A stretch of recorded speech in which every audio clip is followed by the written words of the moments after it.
The rifle calms him down.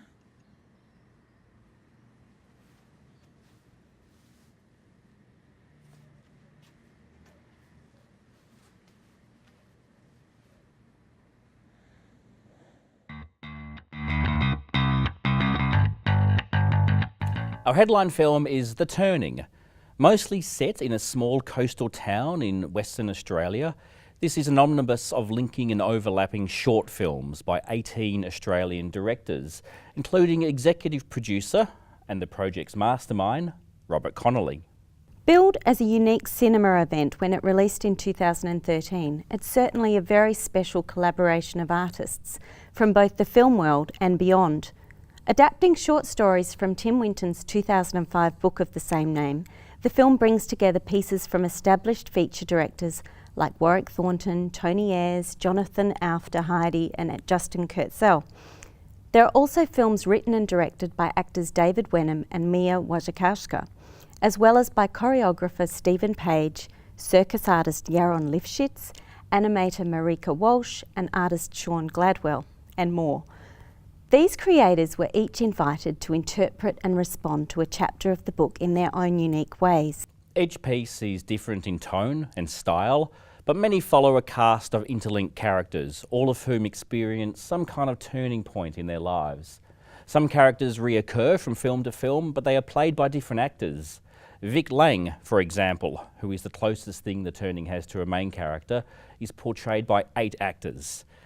This can sometimes be confusing, but it also opens up some interesting questions and possibilities. All of the films aspire to something more than merely telling a story, and the results are often stunning.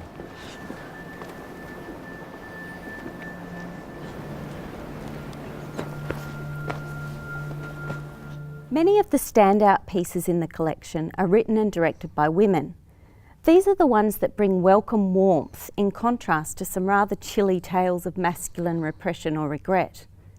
These female-led projects include On Her Knees, written and directed by Ashley Page, featuring Susie Porter as a proud house cleaner who's accused of theft, and Mia Wasikowska's directorial debut, Long Clear View, which is a stylish and amusing tale of a boy's obsessive compulsions.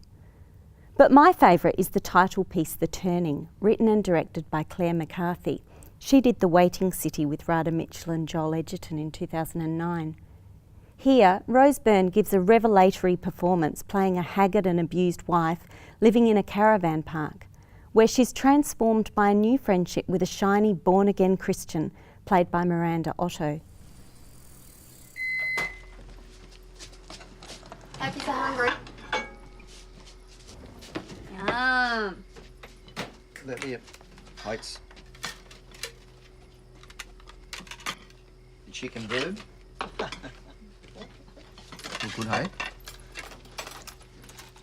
Yeah. The Turning has so many different stories in it, Thomas. What was your favourite?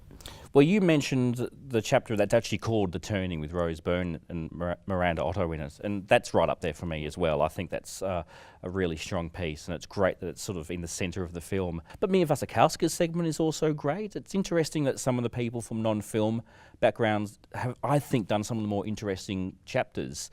Simon Stone, the director of The Daughter, who before this had a strong theatre background, did a segment with Richard Roxburgh, Kate Blanchett and Robin Nevin. I would recommend when you rent this through Ozflix, you've got 48 hours to watch it. So I'd recommend pace yourself actually over a bit of time, like dip in and out over that 48-hour period, because it's quite satisfying watching it as one hit, but I also really enjoyed revisiting it by watching a bit at a time.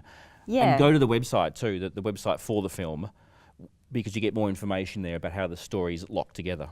Well, when Robert Connolly was distributing and releasing this film, he advised viewers to treat it like a group exhibition. So, you know, there are all these different artists presenting their work. It's not like a traditional narrative feature, and it's very ambitious. Hugely ambitious, and for that alone it's worth celebrating. Robert Connolly is an extraordinary filmmaker and something I think of an entrepreneur in sort of pushing cinema forward and doing interesting things with the way we experience and receive cinema. And look, and actually, I should say I really liked his segment in the film as well. Yeah. So, you know, bravo to Robert Connolly, and highly recommend people give The Turning a go.